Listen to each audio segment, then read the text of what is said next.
이제 복음 나눔 예배 함께 하도록 하겠습니다. 오늘 복음 나눔 예배에 참여한 모든 분들을 한 분 한 분 주님의 이름으로 환영하며 축복합니다.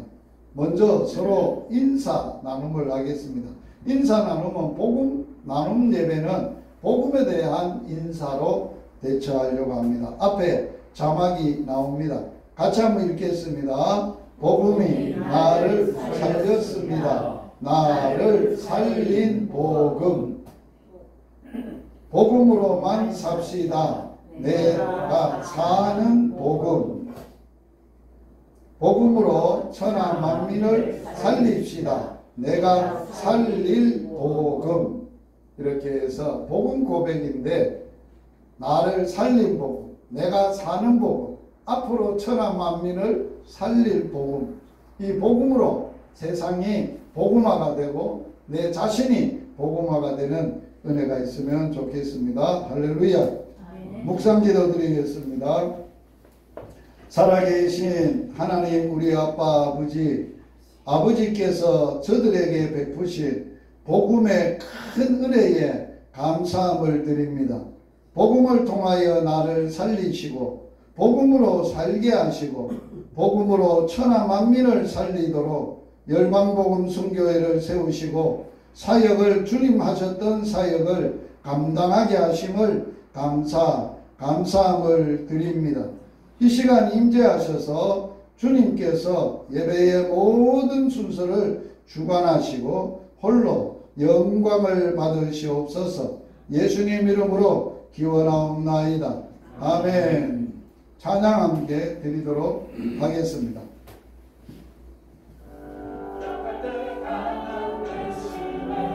나의 보배가 되신 주, 내 모든 것,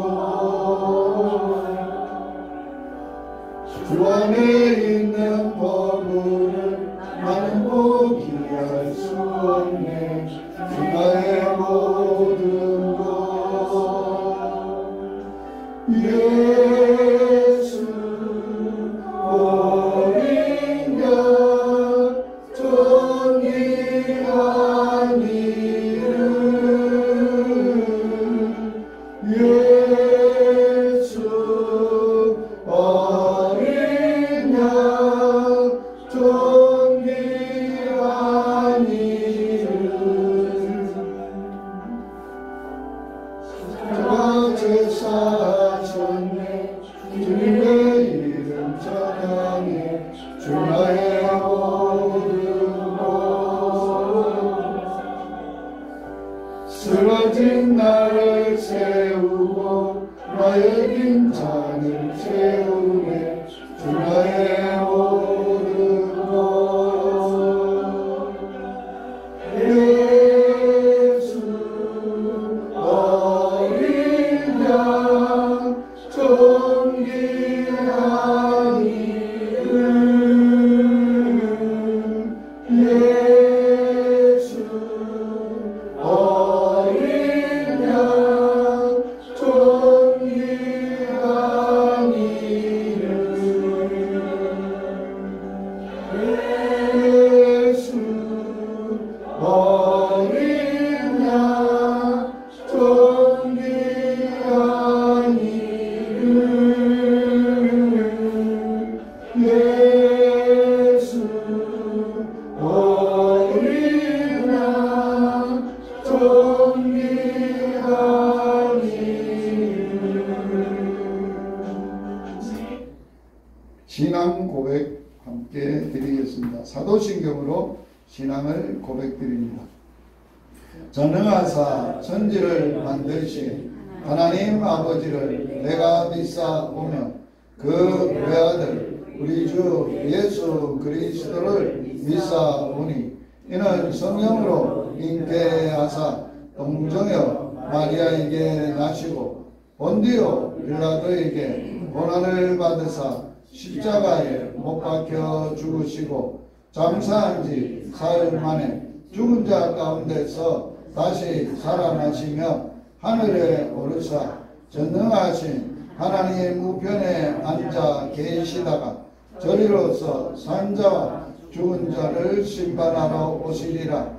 성령을 믿사오며 거룩한 공유와 성도가 서로 교통하는 것과 죄를 사하여 주시는 것과 몸이 다시 사는 것과 영원히 사는 것을 믿사옵나이다.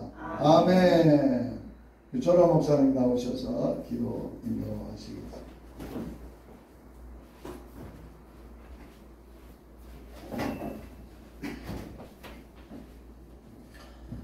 거룩하신 하나님 아버지, 은혜를 감사를 드리옵니다. 오늘도 이 거룩한 주일날 이 열방보호센터에서 예배를 드릴 수 있도록 은혜를 주심을 감사를 드리옵니다. 정말 이 모든 일들에 주님께서 친히 간섭하시고 예수님의 12 제자들이 전 세계를 향하여 복음이 이루어졌던 것처럼 이 복음 열방센터를 통하여 한국뿐만 아니라 전 세계의 주의 귀한 복음이 이루어갈 수 있는, 그리하여 정말 열방이 되어질 수 있는 귀한 은혜로 함께하여 주옵소서. 이곳에 함께 예배드리는 모든 심령들에게 하나님의 놀라운 은혜와 축복으로 함께하여 주시기를 원합니다. 각자의 기도의 제목들이 있을 것인데 하나님께서 그 기도를 들어 응답하여 주시고 은혜를 베풀어 주시기를 원합니다. 하시는 모든 생업들이 복음으로 하나 되어 열방까지 복음을 전하는 데 잘 쓰여질 수 있는 귀한 은혜로 충만케 채워 주시기를 원하오며 모든 사역자들에게 영육 간의 강건함을 더하여 주옵소서. 이 세상 살아가는 어간 동안에 건강 때문에 걱정하지 않도록 주님께서 친히 도와주시고 임마누엘로 함께하여 주시기를 원합니다. 가정들을 살펴주시고 사랑하는 자녀들을 잘 살펴주셔서 하나님의 원하시는 일들이 열방까지 이루어질 수 있는 귀한 은혜가 충만케 하여 주옵소서. 이곳에서 하나님 아버지 계획하는 모든 일들이 귀한 목사님을 통하여 이루어지게 하시고 하나님이 끝까지 사용해 주셔서 부족함이 없는 넉넉함으로 채워 주옵소서. 오늘도 우리에게 귀한 말씀으로 은혜를 베풀어 주실 것 믿사옵고 거룩하신 예수님 이름으로 감사오며 기도드리옵나이다. 아멘.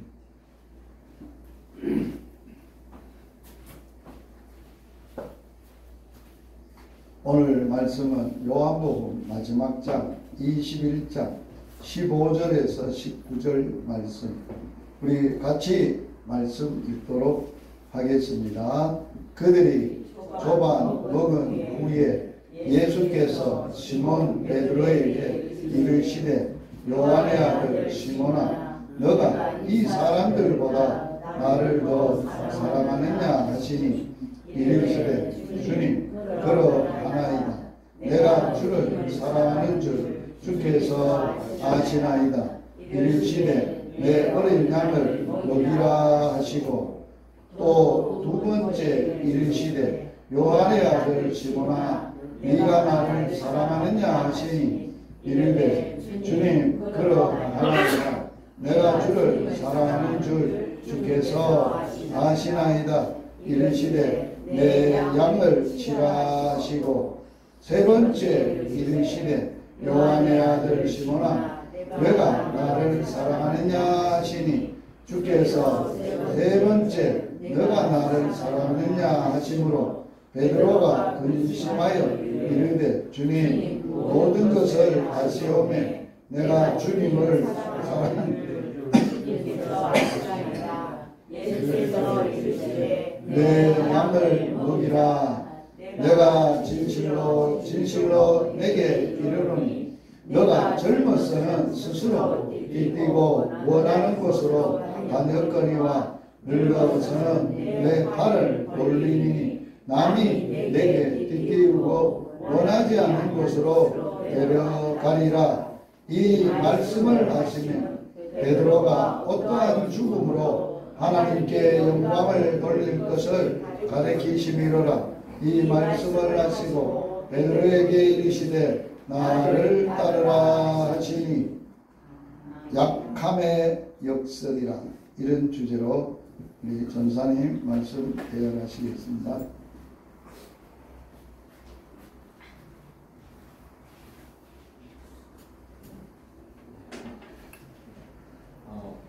앞에서 목사 말씀해 주신 것처럼 이번 주에 또 함께 기도해 주셔서 평택에 잘 올라가서 더 잘 면접 보고 왔습니다. 그래서 먼저 감사드립니다. 감사합니다. 네. 그래서 오늘 제가 이제 말씀 나누는 세 번째 시간인데요. 이제 첫 번째 시간에는 우리가 예수 그리스도가 보이지 않는 하나님을 나타내는 말씀을 오셨다. 그래서 그 말씀이신 예수님께서는 하나님을 나타내시는 그 말씀 자체로 오셔서 우리에게 복음 그 자체가 되신다라는 말씀을 우리가 함께 살펴보았습니다. 그리고 지난주에는 그 복음이신 예수 그리스도께 우리가 어떻게 나아가야 하는가, 하나님께서는 우리가 복음이신 예수 그리스도께로 나아갈 때에 우리 마음대로 우리 방식대로 나아가는 것이 아니라 율법을 허락하셨고 그 율법을 통해서 율법이라는 진입로를 통해서 이 복음으로 나아갈 수 있도록 하셨다. 그래서 이 율법이 우리를 정죄하고 율법이 우리의 약함과 우리의 어떤 연약함들을 보게 해서 우리가 참되게 예수 그리스도가 참으로 우리 삶에 복음으로 적용되게 하셨다 하는 말씀들을 우리가 살펴보았습니다.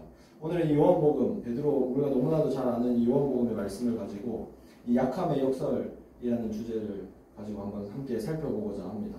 오늘 본문 말씀은 이제 잘 아시는 것처럼 예수님께서 사도 베드로에게 세 번 이렇게 질문하십니다. 네가 나를 사랑하느냐? 네가 나를 사랑하느냐? 네가 나를 사랑하느냐? 이렇게 질문하시기 전에 어떤 일들이 있었냐면 이제 제자들이 예수님을 만나기 전처럼 이 갈릴리 호숫가, 디베랴 호숫가라고 되어 있는데 이 디베랴 호숫가에 모여서 낚시를 하고 있었습니다. 베드로를 포함해서 7명의 제자들이 이제 낚시를 하고 있었죠. 그렇게 낚시를 하고 있는데 밤새 수고했지만 물고기가 잡히지 않았습니다. 그때 해변가에서 어떤 한 분이 이제 이렇게 말씀하시죠. 이 그물을 들어서 오른편에 넣어라. 그랬더니 이 제자들이 그물을 들어서 오른편에 넣었더니 정말로 무거워서 들 수 없을 정도로 물고기를 많이 잡게 되는. 그래서 그때 딱 요한이 깨닫죠. 아, 이건 주님이시다. 예수님이시다. 그래서 주님이시다 라고 크게 외치고 베드로는 겉옷을 벗고 있다가 겉옷을 입고 바다로 뛰어들어가지고 주님께 달려가고 그래서 주님께 모여서 주님이 준비하신 이 아침을 먹고 그러고 나서 오늘 우리가 함께 읽은 이 질문을 베드로에게 던지십니다. 네가 나를 사랑하느냐? 우리가 오늘 이 본문, 예수님께서 베드로에게 네가 나를 사랑하느냐 하는 이 본문을 우리가 더 깊이 있게 우리에게 적용하기 위해서는 이 베드로의 실패, 이 사건이 있기 전에 베드로의 인생을 돌아보면서 특별히 이 베드로의 인생 가운데 베드로가 실패했던 장면들을 좀 주목하고 싶습니다. 사복음서 이 4개의 복음서를 다 보시면 이 4개의 복음서의 기자들이 모두 베드로의 실패를 다루고 있습니다. 마태복음 26장 69절부터 75절까지 이렇게 마가복음에도 누가복음에도 요한복음에도 제가 이렇게 기록해 놓은 말씀을 보시면 베드로가 이제 사내드린 이 법원에서 예수님을 부인하는 실패의 장면들을 모두 기록해 놓고 있죠. 그래서 베드로가 예수님을 부인하는 장면을 모두 기록해 놓고 있습니다. 근데 왜 성령께서 이 사복음서의 기자들을 통해서 베드로의 실패를 기록해 놓으셨을까요? 베드로 기고만장했던 누구보다 자신이 예수님을 가장 잘 따른다고 생각했던 이 베드로의 교만, 역시 베드로는 실패했다 하는 그 베드로의 교만을 보여주기 위해서 그런 것일까요? 그런 것 같지는 않습니다. 이 실패를 통해서 성령 하나님께서 우리에게 주고자 하는 메시지는 무엇이냐면 인간의 실존을 보이고자 하시는 것이죠. 우리의 죄성, 우리가 얼마나 악한 존재인지, 우리가 얼마나 연약한 존재인지, 그래서 우리의 힘으로는 도무지 주님을 따를 수 없다라는 것을 보여주기 위해서 성령 하나님께서는 이 복음서의 기자들을 통해서 이 베드로의 실패를 기록해 놓고 있으신 것입니다. 베드로는 이 실패가 있기 전에 수제자라고 불리는 12제자 중에서도 대표격이라고 할 수 있는 제자였습니다. 그래서 예수님께서 마지막 만찬을 하시고 베드로에게 이런 말씀을 하시죠. 너희 제자들이 나를 다 버릴 거야. 그런데 베드로가 그때 이렇게 말합니다. 예수님, 얘네들 다 버려도 저는 안 버립니다. 그래서 그러자 예수님께서 베드로를 콕 집어서 말씀하시죠. 너는 나를 3번이나 부인할 것이다.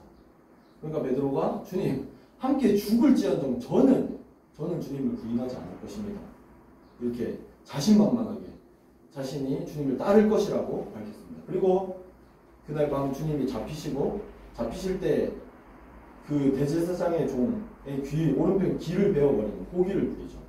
그런데 어떻게 됩니까? 주님의 말씀대로 베드로는 이 산헤드린 공회 앞에서 예수님을 부인하는, 주의 말씀대로 주님을 부인하게 됩니다.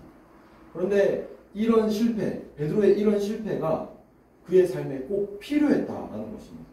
그의 삶에 좌절하고 낙심하고 실패하는 이 실패의 과정이 베드로의 삶에 꼭 필요했는데 반드시 일어나야 했고, 이 실패는 그의 삶에 굉장히 중요한 사건이었는데 왜 그러냐면 제가 앞에서 설명드렸던 것처럼 자신의 실존을, 내가 어떠한 사람인지, 내가 정말 악하고 약한 존재인지를 깨닫는 그 삶의 과정이 필요했다. 그래서 이 실패가 베드로로 하여금 그러한 약함, 악함을 깨닫게 하는 중요한 과정이었다 하는 것입니다. 그래서 이 실패가 베드로의 삶에 꼭 필요했다라는 것이죠.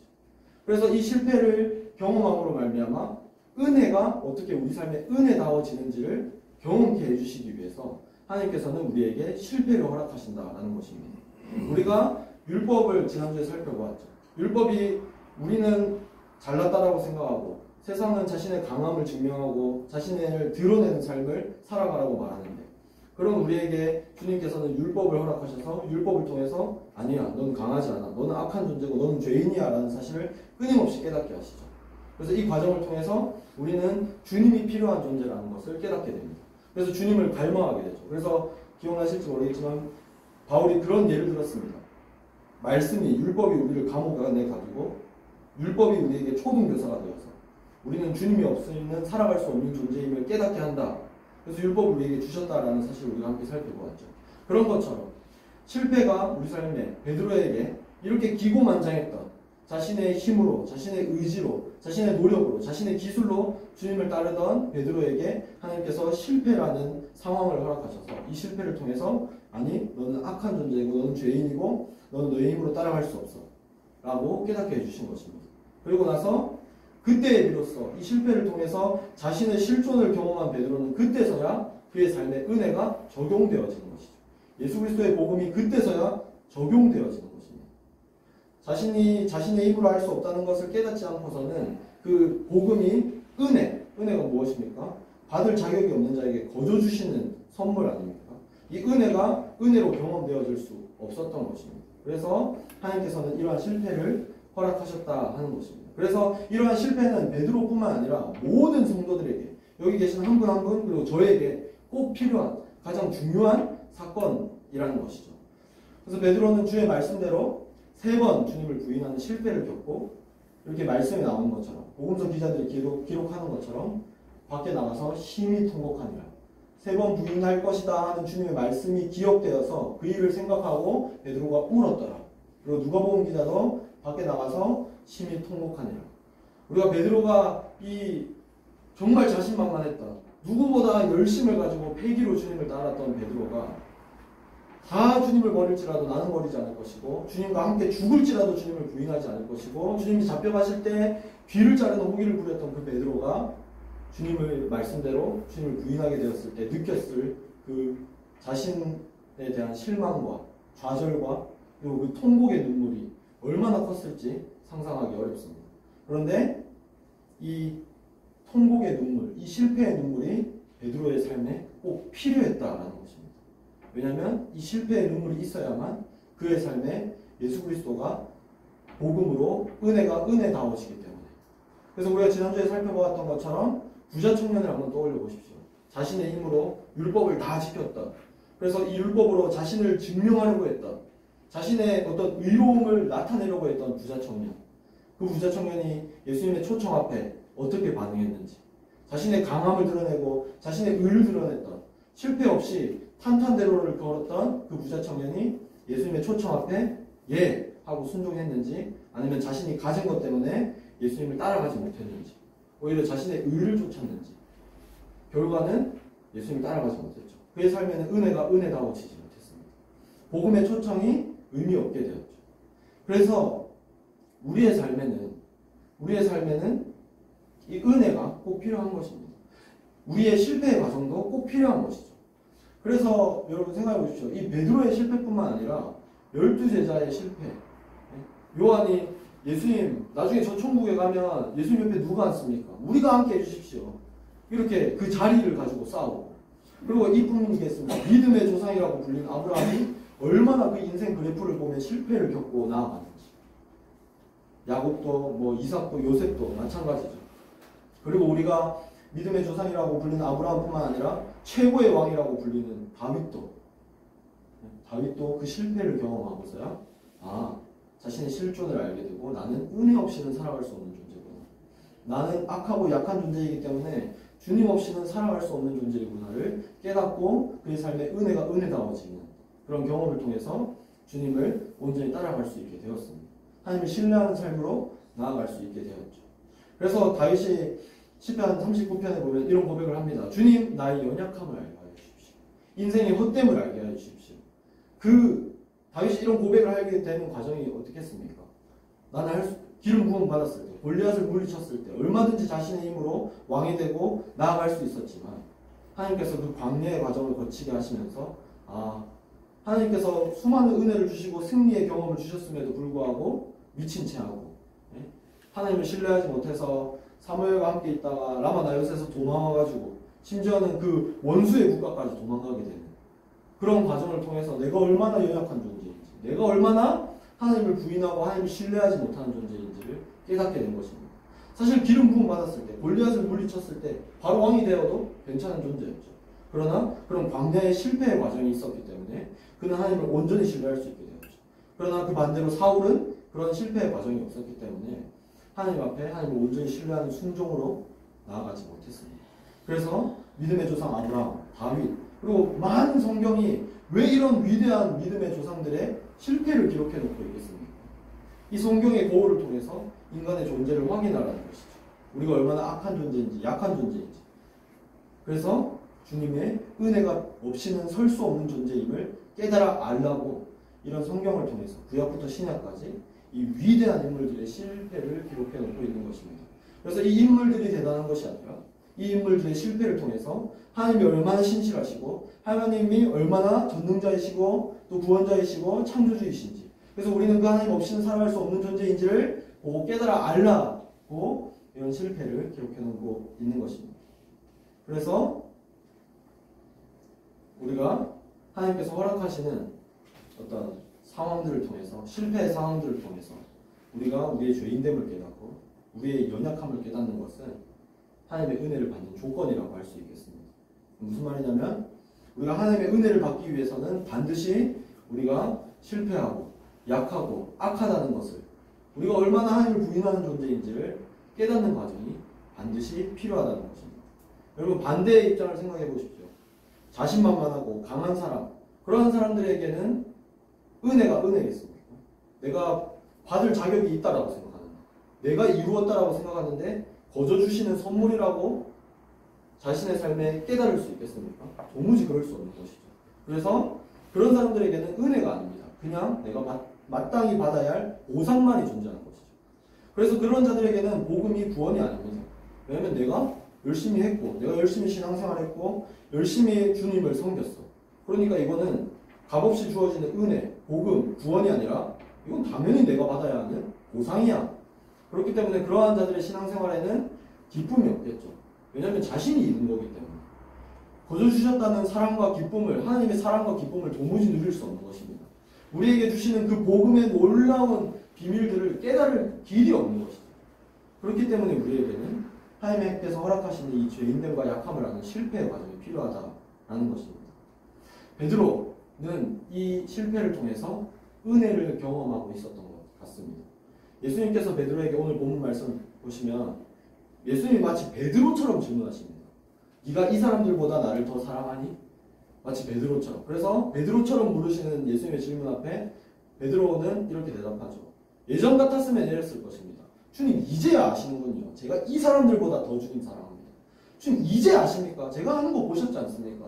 제가 주님 어떻게 따랐는지 보셨지 않습니까? 저는 주님 말씀하신 그 말씀대로 이 사람들보다 더 제가 최고로, 제가 제일 주님을 사랑합니다.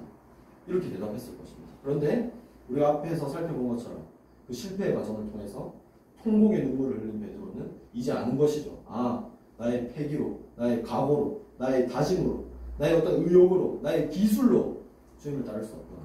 나는 오직 주님, 그 전능하시고 전지하신, 그리고 구원자이시고 또 창조주이신 그 주님의 지식에 근거해서 온전히 온전히 주님만을 신뢰함으로 주님을 따를 수 있구나. 그래서 주님, 제가 제일 사랑합니다가 아니라 내가 사랑하는 줄 주님이 아십니다. 더 이상 베드로는 여전히 주님을 사랑했습니다. 이런 실패를 겪었지만 여전히 주님을 사랑했죠. 그러나 이제는 압니다. 내 힘으로는 주님을 따를 수 없다는 것을. 내 힘으로는 주님을 온전히 따라갈 수 없다는 것을 베드로는 이 실패의 과정을 통해서 겪었던 것이죠. 그래서 베드로는 이전과 같이 고백할 수 없었던 것입니다. 다 주님 버릴지라도 저는 주님과 함께 죽을지라도 주님 따라가겠습니다. 주님 부인하지 않겠습니다. 이런 고백이 아니라 주님의 지식에 근거해서 온전히 나의 삶의 모든 것들을 내려놓고 주님만을 신뢰함으로 의뢰함으로 위탁하여서 내가 사랑하는 줄 주님이 아십니다. 주님이 나를 인도하십니다. 라는 고백을 할 수 있게 된 것입니다. 그래서 베드로는 이 실패의 과정을 통해서 이 고백을 볼 때, 아, 베드로가 드디어 이 은혜가 이 삶에 적용되어지고 있고 경험되어지고 있어서 더 이상 자신의 힘으로 주님을 따르는 게 아니라 은혜로 살아가고 있구나. 은혜로 이 신앙의 자리에 서 있구나 하는 것들을 우리가 보게 되는 것입니다. 세상은 약함을 무엇이라고 말합니까? 약하다 하는 것. 부정적인 이미지에 가깝죠. 그리고 드러내면 안 되는 핸디캡 같은 것입니다. 세상은 자신의 약함을 드러내는 것이 아니라 자신의 강함을 끊임없이 증명하라고 합니다. 너의 사업을 통해서, 또 너의 어떤 학위를 통해서, 어떤 너의 인간관계를 통해서 너의 강함을 한번 드러내라. 너의 약함을 드러내는 것은, 너의 연약함을 드러내는 것은 전혀 도움이 되지 않는다. 어떻게든 너의 강함을 증명해야 사람들이 따라오는 것이고, 너가 어떻게든 바로 서 있어야 사람들이 따라와 주는 것이다 라고 말하죠. 그런데 우리가 오늘 함께 살펴봐요. 그리고 우리에게 주신 이 말씀을 통해서 우리 주님께서 하시는 말씀은 무엇이냐면, 복음이 하는 말씀은 무엇이냐면 약함은 실패가 아니라는 것입니다. 약함은 오점이 아니라는 것입니다. 오히려 그 약함은 무엇이냐면 하나님의 능력이 우리 안에 머물게 되는, 우리가 그래서 이 약함을 통해서 하나님의 은혜를 경험하게 되는 필수 조건이라는 것이죠. 필수 조건. 세상은 약함을 드러내지 말라고 하지만 성경은 약함을 통해서 하나님의 은혜를 경험하라고 말합니다. 이 약함을 통해서 하나님의 은혜를 깨달아 알라고 말합니다. 그래서 우리의 삶에 반드시 약함이 필요하다, 실패가 필요하다라고 말씀하고 있습니다. 그래서 성숙한 성도는 실패하거나 실수하지 않는 성도가 아니라고 할 수 있겠습니다. 실패하거나 실수할 수 있습니다. 모든 인간은 성경이 말하는 것처럼 죄인이고 약하고 악한 존재입니다. 그래서 매일의 삶 가운데 우리는 실수하고 실패합니다. 그런데 그런 실수와 실패를 드러내지 않고, 혹은 실수와 실패를 하지 않는 게 성숙한 성도가 아니라 실수와 실패를 하는 우리의 실존을 깨닫고 그럼에도 불구하고 그 약함 속에서, 그 악함 속에서 나는 은혜 없이는 살 수 없습니다 하고 두 팔을 벌리는 사람, 그러한 사람이 성숙한 성도인 것입니다. 그래서 주님 안에서, 은혜 안에서, 성도 안에 막 나는 실패하지 않는 척, 나는 성숙한 성도인 척, 나는 신앙생활 잘하는 척 하는 것이 아니라 오늘 우리가 함께 모여서 나는 오늘 또 실패했습니다. 나는 지난 주간 또 실패했습니다. 그러나 나의 이런 실패를 통해서 주님께서 이런 은혜를 또 부어주셨습니다. 그래서 그 은혜 때문에 내가 또 하루를 살아갈 수 있었습니다. 내 힘으로 살아갔으면, 내 힘으로, 내 능력으로 강함을 증명했으면 도무지 하나님을 사랑하거나 하나님을 따를 수 없었는데, 나는 오늘 또 실패했지만 주님은 그런 나에게 또 말씀을 들려주시고, 또 사업 현장에서, 인간관계 속에서, 또 여러 가지 환경 속에서 주님은 또 나에게 은혜를 부어주셔서 그 은혜로 내가 또 이 실패 가운데 툴툴 일어나서 주님의 사랑을 경험했습니다. 그래서 내가 사랑할 수 없지만 이웃을 사랑했습니다. 내가 가정을 사랑했습니다. 내가 교회를 섬겼습니다. 그 은혜 때문에 내가 오늘 또 살아갈 수 있었습니다. 그래서 나의 실패를 얼마든지 넉넉히 나눌 수 있는 공동체, 그리고 척척하는 게 아니라, 있는 척하는 게 아니라, 내가 신앙생활 오래 한 척하고 성숙한 척하는 게 아니라 얼마든지 자신의 실패를 나누고, 실패를 나누지만 아이러니하게도 그 공동체 안에는 주님의 은혜가 가득하고 주님의 복음이 가득하고, 그래서 더 발발 타오르는 공동체, 그러한 공동체가 될 수 있는 비결은 바로 실패에 있다라는 것입니다. 그래서 이 실패의 좋은 모델이 되는 그러한 자가 또 베드로뿐만 아니라 바울이라고 할 수 있죠. 바울에게는 어떤 가시가 있었습니다. 육체의 가시라고 표현되는. 이 가시가 어떠한 것인지는 잘 모르겠습니다. 성경을 통해서 보면은 이게 뭐 눈 안질일 수도 있고 혹은 뭐 사람들을 시험케 하는 것이라고 기록되어 있거든요. 뭐 갈라디아서에도 보면은 갈라디아 성도들이 바울을 처음 만났을 때 시험케 할 만한 어떤 육체의 가시가 바울에게 있었다라고 합니다. 그런 것들을 볼 때 어떤 간질과 같은 것, 하나님께 어떤 부정적인 영향을 받은 자로 구할 수 있는 간질과 같은 병이 있어서 이것이 바울에게는 육체의 가시가 아니었을까. 뭐 여러 가지로 추측할 수 있지만 성경에서 분명히 바울의 가시가 무엇이다라고 밝혀주진 않고 있기 때문에 무엇인지는 알 수 없죠. 그런데 바울은 이 육체의 가시를 가지고 주님 앞에 나아가서 3번 주께 간구하였다고 합니다. 주님, 나에게 이런 가시가 있습니다. 나에게 이런 악함, 뭐 연약함, 뭐 어떤 아픔이 있습니다. 주님, 이게 떠나가게 해주십시오라고 주님께 간절히 3번 간구했죠. 우리에게도 이런 아픔이 있을 수 있습니다. 우리에게도 이것만 없으면 내가 주님 잘 따를 수 있을 것 같은데, 내가 이것만 해결되면 주님 더 사랑할 수 있고 더 신앙생활하고 더 교회를 위해 섬기고 복음을 위해 섬기고 선교를 위해 섬길 수 있을 텐데, 이것만 잘 되면, 이것만 없으면 하는 게 우리 가운데도 있을 수 있습니다. 그래서 바울은 기도했던 것이죠. 주님, 이게 떠나가게 해주십시오. 그럼 제가 복음 전하는 데 있어서, 선교하는 데 있어서 성도들의 시험거리가 되지 않고 더 복음 잘 전할 수 있지 않습니까? 왜 이걸 제 삶에 남겨두십니까? 그래서 고린도 교회는 바울을 볼 때 그렇게 손가락질했지 않습니까? 바울을 의심했지 않습니까? 바울 하나님의 복 받는 사람이라며, 복음이 우리 삶의 복이라며. 그런데 복 받는 인생인데 왜 못생겼고 육체에 뭐 이런 시험거리가 있고 왜 돈 없어? 왜 그렇게 살아가는 거야? 그래서 바울은 복음을 전할 때 이 육체의 가시가 끊임없이 시험거리가 됐습니다. 그런데 하나님께서 뭐라고 대답하십니까? 너의 은혜가 내게 족하다. 너 이미 족해. 왜 내가 너의 삶에 약함을 두었냐면 내 능력이 너의 약한 곳에서 온전하여지기 때문에, 너의 약한 곳에서 내 능력이 발휘될 수 있기 때문에. 만약에 바울이 이런 가시가 없었다면 하나님 의지했겠습니까? 자신의 말의 능력으로 복음을 전했겠죠. 그래서 바울이 이런 가시를 가지고 열심히 복음을 전하고 나서 바울이 뭐라고 고백합니까? 복음 전하는 것은 말의 능력이 있거나 내 능력에 있지 않다. 하나님의 능력에 있다. 내 안에 역사하시는 이의 능력에 있다라고 고백하는 것 아닙니까? 그래서 바울은 깨달았던 것이죠. 이 말씀을 통해서 바울은 깨달았던 것입니다. 내가 약한 것이 세상이 말하는 것처럼 핸디캡이 아니구나. 내 실패가 부끄러운 게 아니구나. 내가 오히려 약하기 때문에 주님을 갈망하고, 그래서 주님의 능력이 오히려 내 안에 꽃피우는구나. 내가 강했더라면, 내한테 이 가시가 없었더라면 주님의 능력은 내 삶에 적용되지 못했을 거야. 그런데 내가 약하기 때문에 오히려 이 약함이 주님께로 나아가는 발판이 된 것이죠. 발판. 그래서 그 능력이 나한테 온전해지는 것을 경험했던 것입니다. 날마다 없애달라고 기도했는데, 없애달라고 기도할 게 아니라 이 약함을 통해서 하나님의 능력이 내 안에 온전하게 하여 주십시오라고 기도해야 했던 것이죠. 그래서 바울은 이 약함, 세상의 관점으로 보면 이것은 반드시 없어야 했을 실패이고 약함이었지만, 오히려 이 약함과 실패가 하나님과 동행하게 하는 발판이 된 것입니다. 그래서 그 삶에 하나님의 능력이 펼쳐지는 도구가 된 것이죠. 그래서 바울이 뭐라고 고백하냐면, 그러므로 내가 그리스도를 위하여 약한 것들과 능력과 궁핍과 박해와 곤고를 기뻐한다. 이는 내가 약한 그때의 강함이라. 내가 약하기 때문에 하나님의 능력이 내 안에 머물게 됩니다. 내가 약하기 때문에 은혜 없이 설 수 없는 자라는 것을, 그 실존을 깨닫기 때문에 하나님의 능력이 내 안에 펼쳐지게 되는 것입니다. 여러분, 우리가 강해봐야 하나님보다 강하겠습니까? 우리의 강함이 하나님의 약함보다 못하다라고 성경은 말하는데, 우리가 아무리 날고 기어도 하나님의 강함에 발톱만큼도, 그 때만큼도 미치지 못할 것입니다. 그렇기 때문에 우리의 약함 속에서 이 약함이 없어져야 돼, 이 약함만 없으면 더 잘할 수 있어가 아니라, 이 약함 속에서 내가 은혜 없이 살 수 없구나. 그래서 주님의 은혜를 갈망하고, 그래서 비록 약하지만 주님 안에서 이 약함을 드러내고, 그래서 이 약함으로 말미암아 하나님의 능력이 내 안에 어떻게 이루어지는지를 보고, 난 사랑할 수 없지만 사랑하고, 남들 다 그렇게 허용하는 어떤 편법들, 그런 것들 다 내려놓고 하나님만으로 담대하게 나아가서 하나님이 내 삶에 강함이 되어지는 것을 경험하는 인생. 바울은 그러한 인생을 살았던 것입니다.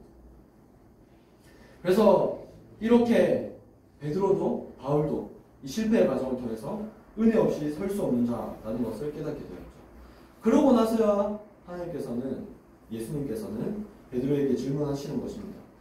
네가 나를 사랑하냐?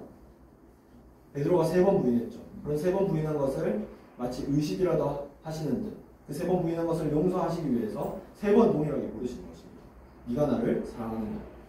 네, 저는 여기서 좀 궁금했던 것은 무엇이었냐면 예수님께서 왜 예수님을 부인했지 않습니까? 그런데 왜 너 이제 부인하지 않을 거지 하는 각오, 다짐을 요구하시거나 들으시는 게 아니에요. 또 그런 각오와 다짐을 단단하게 해주시는 게 아니에요. 너 이제 어떻게 나 부인하지 않고 따를 거야? 그런 기술적인 부분들을 물으시는 게 아니라 왜 사랑하냐라고 물으시는 거죠. 왜 사랑하냐? 너 이제 잘해야지. 뭐 이런 것이 아닙니다. 어떻게 나 따를 거야? 이런 것이 아니라 왜 사랑하냐? 왜 사랑하냐라고 물으시겠습니까? 주님을 따르는 조건, 주님을 섬기는 조건은 한 가지밖에 없습니다. 주님을 사랑할 때 가능하게 되는 것입니다. 그러니까 주님을 사랑하지 않고는 주님을 따르고 섬길 수 없다라는 것입니다. 주님을 사랑하지 않고 신앙생활하면 어떻게 되겠습니까? 저는 너무나도 잘 알겠습니다. 왜냐하면 날마다 주님보다 세상을 더 사랑하면서 말씀을 준비하고 교회에 나올 때 기쁨이 없고 오늘 또 교회 나가네. 부끄럽지만 전도사로 2, 3년 전에 전도사로 나갈 때도 이게 너무나도 무거운 짐이 되어서 또 어떻게 아이들을 상대하고 어떻게 복음을 전하고 어떻게 교사 선생님들과 이런 나눔을 하지? 왜 그렇습니까? 사랑이 식었기 때문에. 주님 사랑하지 않고 전도사 생활하고 교회를 섬기니까 뭐 교회 방송실을 섬기고 식당 봉사를 섬기고 모든 것들이 다 짐이 되고 일이 되는 것입니다. 그러면 신앙생활은 참아야 되는 것입니다. 견뎌야 하는 것입니다. 곤욕스러운 길이 되는 것입니다. 분명 누구는 간증하는 거 들어보면 예수님 만나서 기쁘고 매일매일 새로 태어난 것 같고 사랑이라고 하는데 전혀 그런 기쁨은 없고 자유는 없고 안식은 없고 날마다 교회 가는 거 인간관계 세상에서 받는 스트레스 똑같이 교회 안에서 받으면서 곤욕을 치러야 하는 것이죠. 왜 그런 곤욕을 치러야 하냐면 우리 안에 사랑이 없기 때문에 주님을 사랑하지 않는다면 결코 그 길이 기쁨이 될 수 없는 것이죠. 그래서 베드로는 이런 실패를 경험하고 그래서 은혜가 내 안에 은혜다워지고 그래서 은혜를 경험하면 어떻겠습니까? 나는 주님을 사랑할 수 없는데 나는 악한 존재인데 나는 죄인인데 그런 그에게 은혜의 복음이 주어진다면 주님이 나를 위해 죽으셨구나. 주님이 나를 사랑하셔서 이 땅에 이 더러운 구더기 같은 죄로 가득한 세상에 신이신 하나님이 인간의 몸을 이 땅에 오셨구나. 나를 위해서. 그게 정말 은혜로 경험되어진다면 주님을 사랑하지 말래도 사랑하겠죠. 어떻게 주님을 사랑하지 않을 수 있겠습니까? 우리가 찬양으로는 주님 아름답습니다. 주님 영광스럽습니다. 라고 고백하지만 그게 어떻게 가능케 되어지는 것입니까? 실패를 통해서 은혜가 필요한 존재임을 깨닫고 은혜가 은혜다워질 때 주님이 아름답다라고 고백할 수 있는 것이고 주님이 영광스럽다라고 고백할 수 있는 것이고 주님을 사랑합니다라고 고백할 수 있는 것입니다. 그래서 바울은 이것을 경험했기 때문에 육체의 가시, 성교를 위해서 전혀 도움 안 되는 이 육체의 가시를 통해서 사람들의 어떤 비방, 선동, 곤욕, 핍박, 박해, 돌맞음 이 모든 것들 없으면 좋지 않습니까? 그런데 이 모든 것들을 통해서 이런 모든 것들을 경험했던 것이죠. 그래서 험난했지만 기뻐할 수 있었습니다.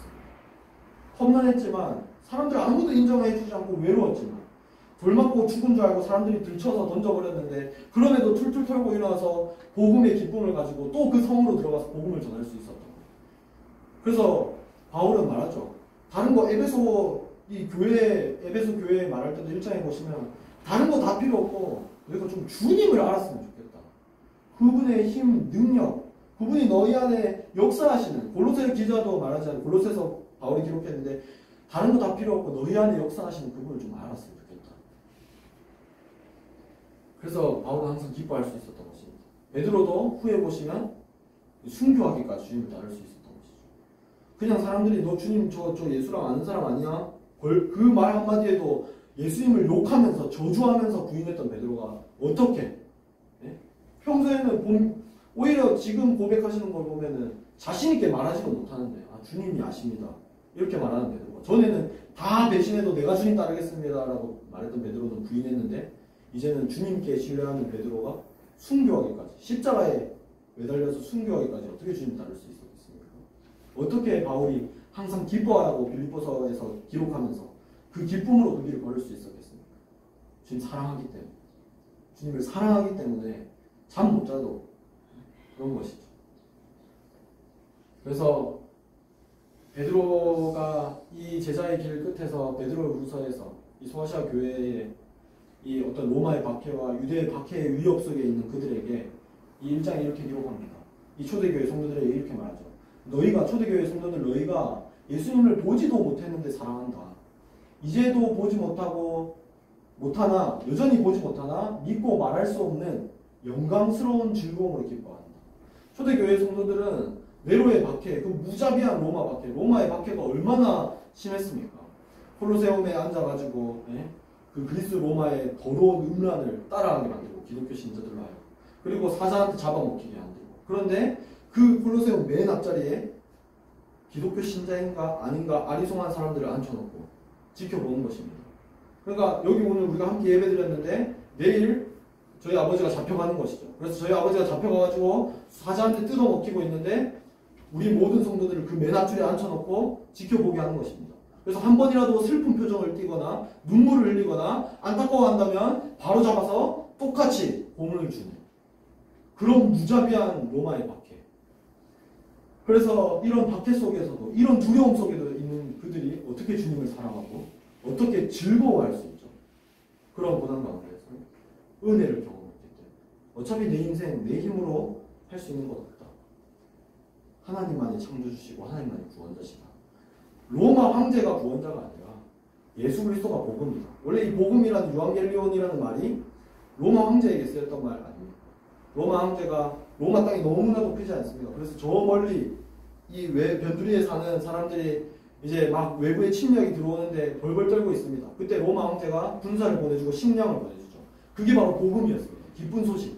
그런데 마가복음의 기자는 그 복음이라는 말을 예수 그리스도께로 가져와서 마가복음 독자들에게 말하는 것이죠.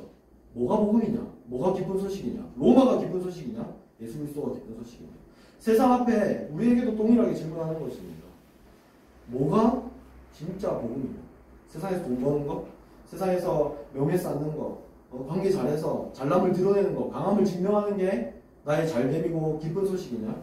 아니면 나의 약함을 알고 은혜를 받고 그래서 주님을 사랑하고 그래서 주님이 참으로 나의 삶에 복음이 되어지는 것. 이게 정말 복음이냐? 성경은 우리에게 끊임없이 질문하는 것입니다. 그래서 주님을 따르기 위해서는 우리의 실패가 반드시 경험되어져야 되고 그래서 은혜가 은혜다워져야 하고 그래서 주님을 사랑하지 않고는 그 길을 갈 수 없다라는 것입니다.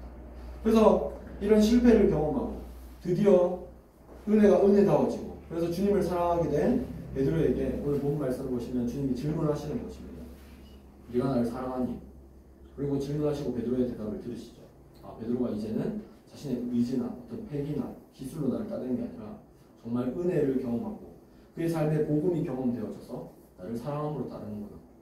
그제서야 주님께서는 말씀하십니다. 내 어린 양을 먹이라. 내 양을 치라. 내 양을 먹이라. 이렇게 말씀하시죠. 사명을 주시는 것입니다. 사명을 주시고 마지막으로 3년 전에 베드로를 부르셨던 것처럼 나를 따르라 라고 말씀하시죠. 그리고 나를 따르라 라고 말씀하시고 베드로의 삶을 한 가지 말씀해 주시는데 내가 진실로 진실로 내게 이르노니 네가 젊어서는 스스로 띠띠고 네가 원하는 곳으로 다녔지만 늙어서는 이제는 내 팔을 벌리리니 남이 내게 띠띠우고 원하지 않은 곳으로 데려가리라. 그래서 이 말씀을 하시고 이 말씀은 베드로의 십자가 죽음을 말씀하신 것이었습니다. 예수님께서 왜 베드로에게 다시 한번 제자로의 부르심을 부르시겠습니까? 베드로는 지난 3년 동안 예수님을 따라가면서 은혜 없이는 살 수 없는 존재를 깨달아야 했습니다. 그런데 늘 자신을 증명하기 바빴죠. 예수님 옆에서 내가 최고 제자야. 내 의를 드러내기 바빴습니다. 그런데 예수님께서 허락하신 이 실패의 과정들을 통해서 이제야 은혜가 은혜다워지고 이제야 주님을 온전히 따를 수 있게 되었어요. 그래서 주님이 다시 한번 부르시고 사명을 허락하시는 것입니다. 그리고 제자들이 보는 앞에서 신뢰가 무너졌을 베드로를 공적으로 회복시켜 주시죠. 그래서 오늘날 우리에게도 이러한 약함이 경험되어져야 하는 것 같습니다. 이러한 약함이 경험되지 않고는 우리가 도무지 은혜를 깨달을 방법이 없는 것이죠. 너무나도 무거운 얘기입니다. 전혀 쉬운 얘기가 아니죠. 사실 말이 쉽지 어떻게 실패를 기뻐할 수 있겠습니까? 그런데 이런 모든 과정들을 통해서 은혜가 은혜다워지지 않는다면, 은혜가 은혜다워지지 않는다면 우리는 주님을 사랑할 수 없다는 것을 꼭 기억하셨으면 좋겠습니다. 내가 왜 오늘도 이 신앙이 일이 되었지? 삶 속에서 왜 주님을 쫓는 것이 일이 되었지? 뻔합니다. 주님을 사랑하지 않기 때문에. 그럼 내가 왜 주님을 사랑하지 못하지? 은혜가 고갈되었기 때문에. 그럼 왜 은혜가 고갈되었지? 나의 약함을 인정하는 삶이 아니라 나의 나됨을 증명하는 삶으로 또 돌아가고 있기 때문에. 그렇기 때문에 그런 것입니다. 여러분, 그래서 한 가지 이번 한 주의 삶 가운데 한 분 한 분, 우리 사역의 동역자분들 한 분 한 분이 모든 과정들을 통해서 우리의 실존을 좀 경험하셨으면 좋겠습니다. 아침에 말씀을 묵상하는 혹은 저녁에 말씀을 묵상하는 과정을 통해서 우리가 얼마나 악하고 약한 존재인지를 보시고 깨달았으면 좋겠습니다. 그래서 그와 동시에 은혜가 경험되어지는, 주님께서 부어주신 그 놀라운 은혜가 부어져서 은혜를 경험함으로 말미암아 주님을 사랑함으로 오늘 한 주를 또 살아가는 인생이 되시기를 간절히 축복합니다. 여러분, 두려워하지 않아도 된다라고 생각되는 것은 믿음의 선배들을 보십시오. 하나님께서 약한 인생을 어떻게 인도하셨는지, 하나님께서는 하나님의 나라를 만드시기 위해서 열방을 어떤 선교하기 위해서 불임인 사라와 아이를 낳지 못하는 사라와 아브라함을 부르셨습니다. 하나님께서 하나님의 나라를 강대하게 세우시기 위해서 믿음의 조상을 택하시는데 전혀 믿음의 조상이라고 할 수 없는 실패투성이인 아브라함, 그리고 전혀 아이를 낳지 못하는 사라를 부르셨다는 사실을 기억하십시오. 그리고 주님께서 이스라엘 민족, 너무 연약해, 포기하지 않으시고 바벨론, 강대한 바벨론, 블레셋 택하지 않으시고 정말 약하기 짝이 없는 이스라엘을 부르셨다는 사실을 좀 떠올려 보십시오.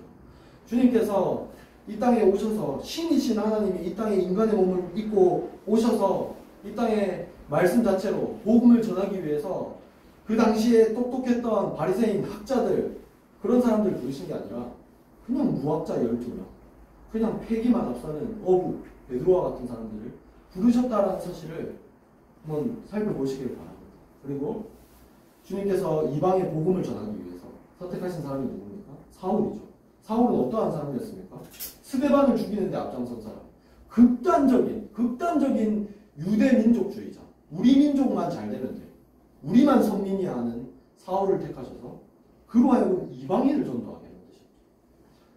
여러분, 그렇기 때문에 우리가 약하더라도 약함이 우리 가운데 하나님의 능력이 온전하여지는 발판이 된다면, 우리의 약함이 하나님의 능력을 경험하게 되어지는 그러한 도구가 된다면 우리는 그 약함을 두려워할 필요가 없이 성경이 보여주는 것처럼 우리보다 앞서 믿음의 발걸음을 걸어갔던 그 믿음의 조상들을 하나님이 어떻게 인도하여 주셨는지를 보시고, 내가 비록 약하지만 이번 한 주의 삶 가운데에도 이 무거운 세상을 따르라고 하는 세상의 가치관과 유혹이 있지만 그럼에도 그 약함 속에서 은혜가 은혜다워지고, 그래서 하나님만을 신뢰하시고, 그래서 하나님을 사랑함으로 일이 아니라, 곤욕스러운 일이 아니라 그 기쁨을 경험하시고 하나님의 강함을 경험하시므로 바울처럼 약한 그때의 강함이라고 고백하시는 여러분 한 분 한 분의 삶이 되시기를 주님의 이름으로 축복합니다.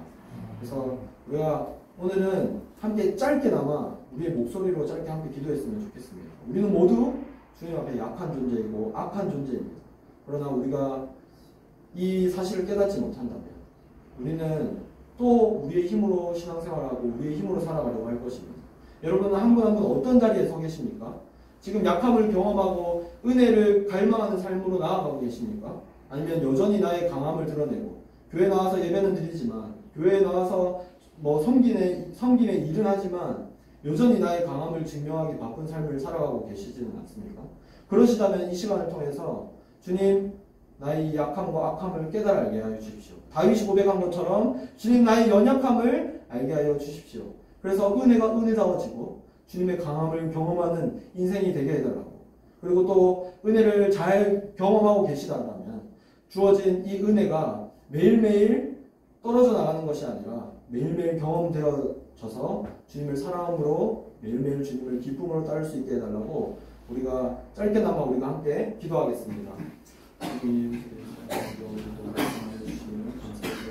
우리가 오늘 베드로의 삶을 통해서 또 바울의 삶을 통해서 우리가 얼마나 약하고 악한 존재인지를 보게 됩니다.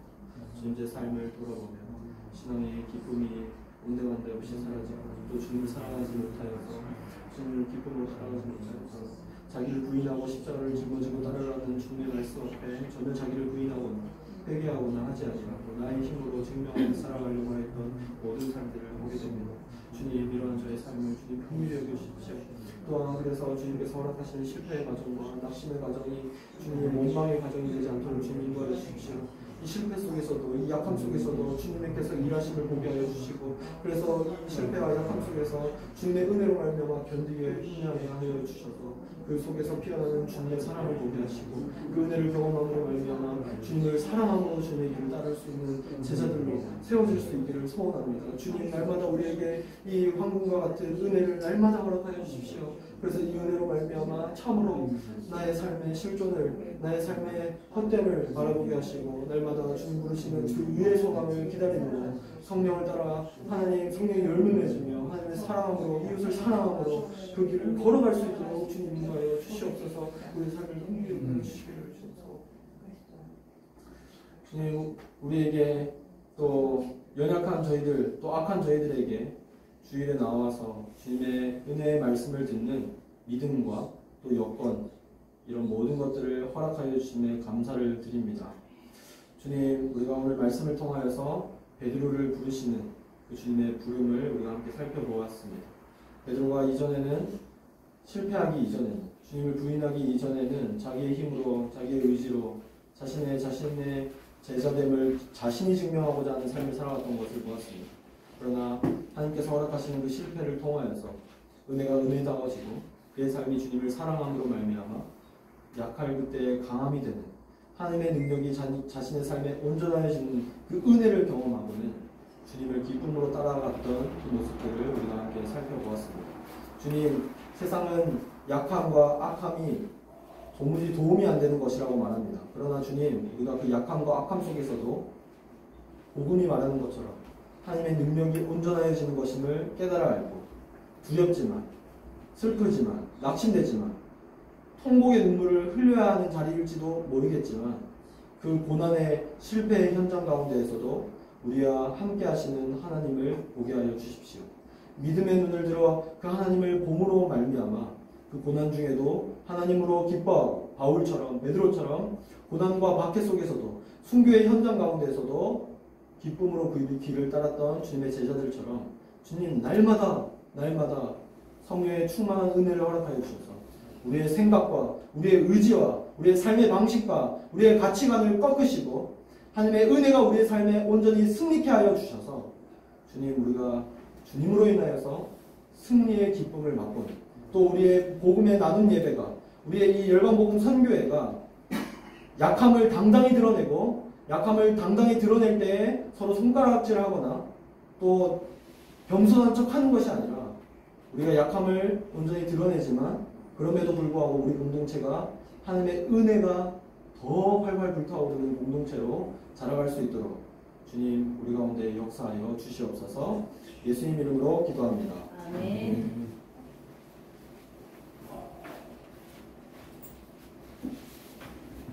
하나님, 우리 아빠 아버지의 측량할 수 없는 사랑, 예수 그리스도께서 보내시고 그 아들을 십자가에 올려놓으시고 그 아들을 통하여 그리스도의 은혜가 얼마나 크고 놀라우심을 저들에게 보이시고 그 은혜를 입히시고 이제는 너는 죽고 예수로 사는 주님으로 사는 성령님으로 사는 은혜를 주셔서 감사함을 드립니다.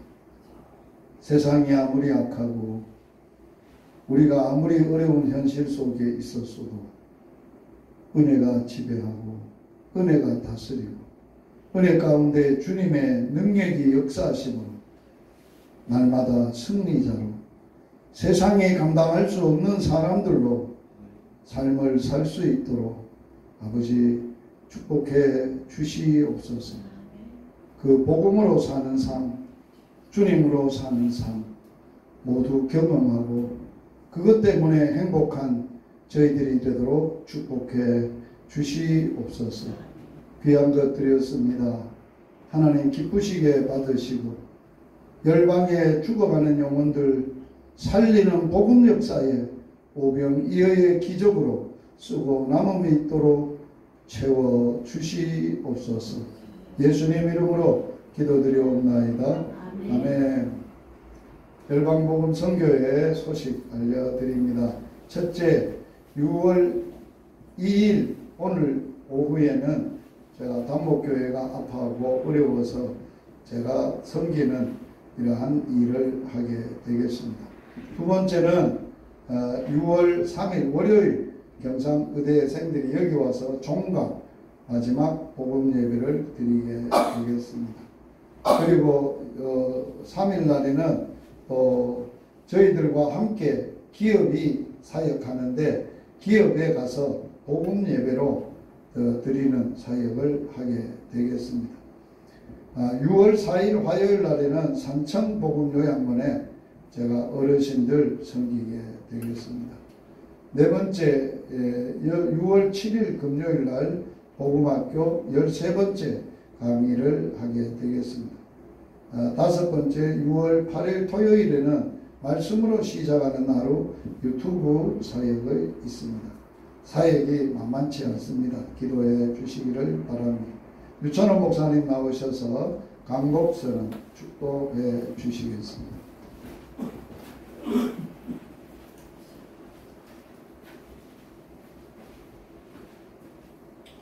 이제는 우리 주 예수 그리스도의 영원하신 은혜와 하나님 아버지의 크신 사랑하심과 성령님의 교통하시고 내재하심이 열방 선교센터 위에 이제로부터 영원토록 함께 있을지어다. 아멘.